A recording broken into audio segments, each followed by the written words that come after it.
It's always fashionable to watch Friday Football Focus. There were some styling matchups tonight, including the rough and tough Arroyo Grande Eagles, who soared into Orchid, but would St. Joseph and their skilled players snag a win. The Tigers of San Luis Obispo look to upset Oxnard, but the Yellow Jackets are creating quite a buzz early in the season. And Carpinteria won last week, but lost 2 quarterbacks. Now they had to face the high-scoring Napomo Titans.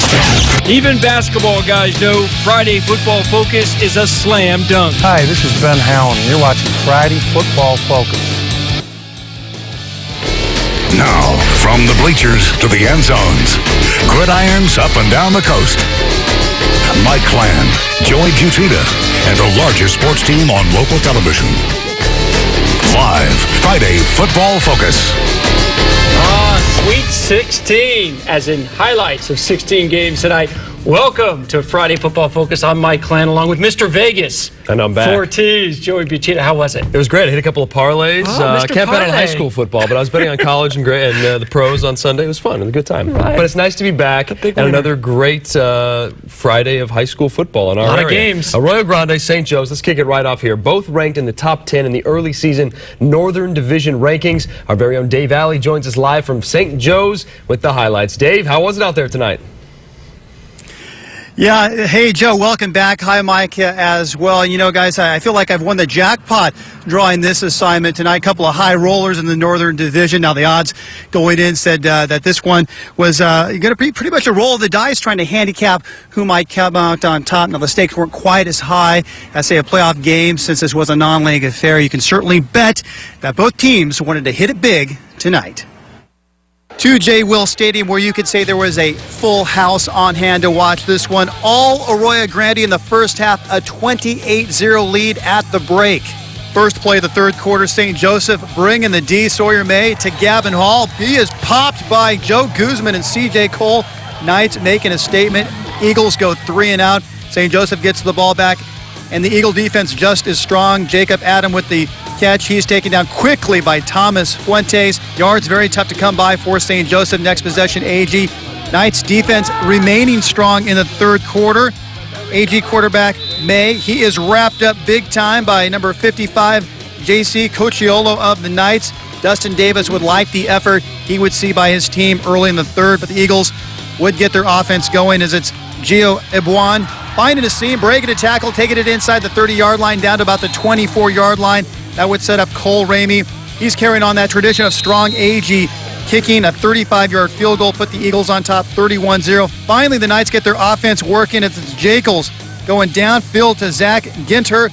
Big completion there. Takes it deep into AG territory. A few plays later, Jekyls calls his own number, goes to his left, goes into the end zone. Knights finally on the scoreboard, 31-7. That was your score entering the fourth quarter. Move to the fourth, AG knocking on the door. Short run here, Joey De La Rosa busting it up the gut. 3-yard run, put the Eagles on top, 38-7. Then late in the fourth, it's Ramey again, splitting the uprights from 47 yards to cap off the scoring again. AG kicking strong once again. Tom Goosen and his Eagles go to St. Joseph, and they win this one convincingly as they knock off the Knights 41-7. And with that outcome, both teams go to 2-1 on the season. Arroyo Grande, they'll be home next week with Pioneer Valley, first of a 3-game homestand. St. Joseph, they'll hit the road. They'll play Paso Robles. It's the second of 3 Pac-5 opponents that the Knights are going to play. Hoping that certainly that they're going to try and bounce back. St. Joseph, it wasn't as close as perhaps we had thought. St. Joseph offense never got on track. Eagle defense very tough. Eagles a very good football team. St. Joseph just as well. They're a good team. You know, guys, I'd love to say and chat about this game, but I am right now on the front lawn at St. Joseph High School, and there's sprinklers literally going off on my right, and I'm worried this thing's gonna hit our camera and all that. So you know what, guys? We're going to send it back to you. It's Dave Alley reporting live from Orchid for Friday Football Focus. All right, Dave, tell them we're in a drought. We can't be wasting water in the middle of the night like this. All right, thank you very much, Dave. Well, since 2010, Lompoc and Nordhoff have each won 2 CIF championships. In fact, Lompoc beat the Rangers in the semifinals back in 2010. Tonight, they meet again in Nordhoff, and no surprise that both 2-0 to start the year. Let's get right into the action. The T formation from the Braves. Chris Green gets the ball, and it doesn't get much easier than that. Lompoc gets on the board first. before we even get started, really. First play of the game for the Braves on offense now. Play action pass. Austin Santino. He gets flushed out of the pocket, takes a huge hit. Boom. Fumbles the ball. It's going to be picked up, and that's a reservation for 6. Lompoc going up 14-0. Still the first quarter here. And if there's one place you don't want to fumble the ball, well, it's in your own end zone. Santino didn't get that message, and there he goes. Right down again, fumbles it. Lompoc jumps on top of it. Second defensive touchdown of the game. Santino maybe having some nightmares of that Lompoc defense after the game. But not to be shown up by their defense, Lompoc's offense gets back into the touchdown party. Torrey Sims airmails this one, destination end zone. Ruben Venegas, he's on the receiving end of that 37-yard touchdown. Lompoc running away with it. It's 28-0. And then just to pad a resume a little bit more, Sims going to keep this one, muscle his way into the end zone. Lompoc takes a commanding 35-0 lead going into the half before Nordhoff even knew what hit them. Lompoc sends a big message here. They win by the final score 42-10. Braves hosting Morro Bay next Friday, while Nordhoff sits at home to face North High School. Well, a furious second-half rally by San Ynez fell short last week against Carpinteria. For Dos Pueblos, they're just furious as they have started out 0-2 for the second straight season. Let's head out to the good land of Goleta, the Chargers, remembering the victims of 9/11. DP banged up. 7 starters sitting this one out due to injury, including quarterback Barrett Burns. Opening drive of the game, Angel Davison, the senior, upfield.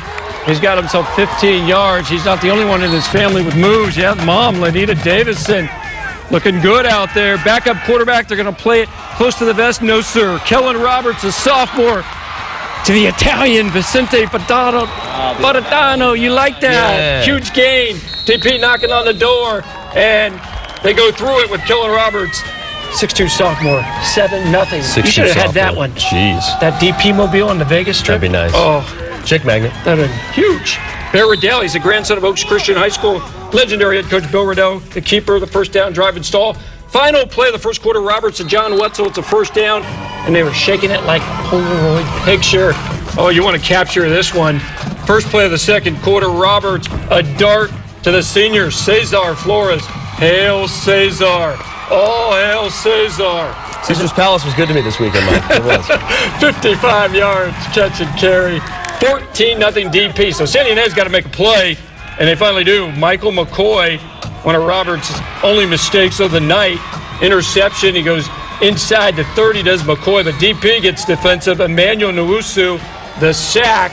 Drive with stall. DP back on the attack. It's Malik Harris upfield. Your stock is rising, number 2. That's 20 yards upfield. Then it's Roberts to Kyle Yee.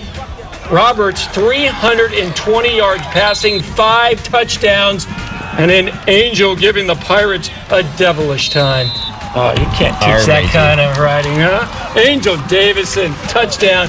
DP lights up the scoreboard. They win 48-20. Both teams 1-2. Doesn't get any easier for these two teams. Dos Pueblos is a very good Newbury Park Panthers team next Friday. But, hey, tonight they're celebrating win number 1. San Ynez is at a much improved Napomo Titans team that took Lompoc to overtime last week. Hey, both Santa Barbara and Channel Islands were winless on the young season, but both have been very competitive. Home Raiders lost to Nordhoff with just 5 points, and the visiting Dons gave St. Joe's a good game before losing by a touchdown. Barring a tie, someone would get off the schneid. How about Brent Payas finding Daniel Vallon? That was beautiful. 7-0 first quarter. But then Payas sacked in the end zone. That's a safety for the Raiders.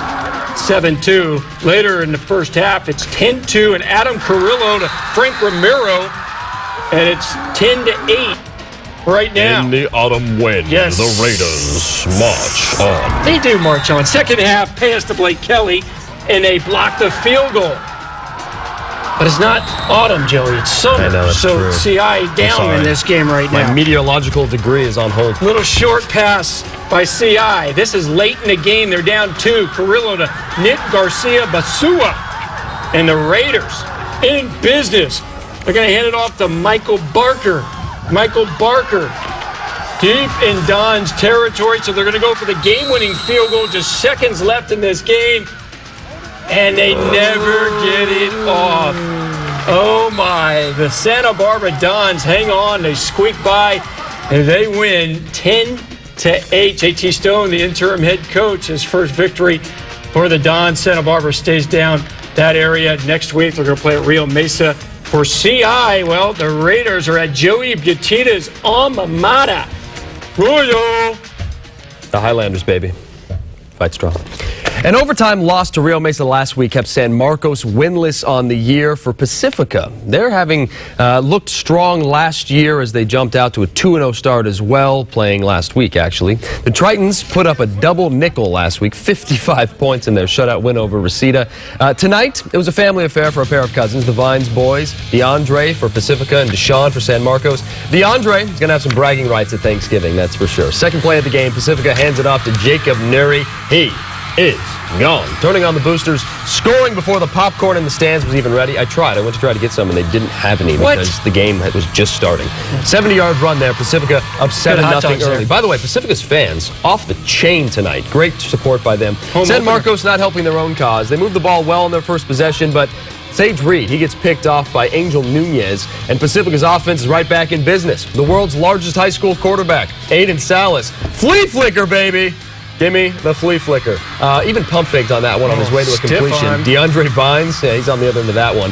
Future college player does the rest. An easy score for Vines and Pacifica. It's 14-0 Trites. You know how they call Marshawn Lynch Skittles? I think he has a Red Vines contract in his future. San Marcos would get on the board in the first half, though. Reed to Joseph Estrada for a great play. Big-time play down inside the 5. And from there, the handoff goes to Ivan Reyes, who plunges in. San Marcos down just 7 now. It's 14-7. But this night would belong to the Tritons. The second quarter, San Marcos getting the ball back, right? Fair catch is waved for. Boink.